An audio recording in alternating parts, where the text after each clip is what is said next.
මේ තියෙන්නේ හීන් උඳුපීලේ ශාකය. බයට පෑගුණත් ගුණ දෙන හීන් උඳුපීලේ ශාකය ඇස් රෝගවලට වගේම ආමාශයගත රෝගවලට වගේම බොහෝ රෝගවලට භාවිතා කරන්න ඔබටත් පුළුවන්. හිසගෙස් වර්ධනයට මේ හීන් උඳුපිලේ ශාකයෙන් පත්‍ර කීපයක් ගෙන සිහින්ව කොටා එම යුස හිසෙහි ගාන්න. පැයකට පසුව හිස සෝදා හරින්න. උඳුපීලිය කැඳ භාවිතා කිරීමෙන් ඔබට මෙන්න මේ වාසි ලබා ගන්න පුළුවන්. ලිංගික ශක්තිය වැඩි වෙනවා. ඒ වගේම මතක ශක්තියත් වැඩි කරයි. ඇස් පෙනීම වර්ධනය කරයි. මුත්‍රා රෝග සුව කරයි. රක්ත වාතයට කියාපු බෙහෙත. ශරීරය සිසිල් කරන ඊටාම විස්මිත බෙහෙතක් තමයි මේ හීන් උඳුපීලිය කියන්නේ. ඉතින් නිතර නිතර මේ භාවිතා කිරීමෙන් ඔබට දීර්ඝායුෂ ලබා ගන්න පුළුවන්.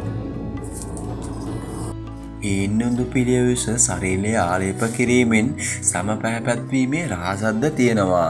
ඔන්න මෙය භාවිතා කරන්න.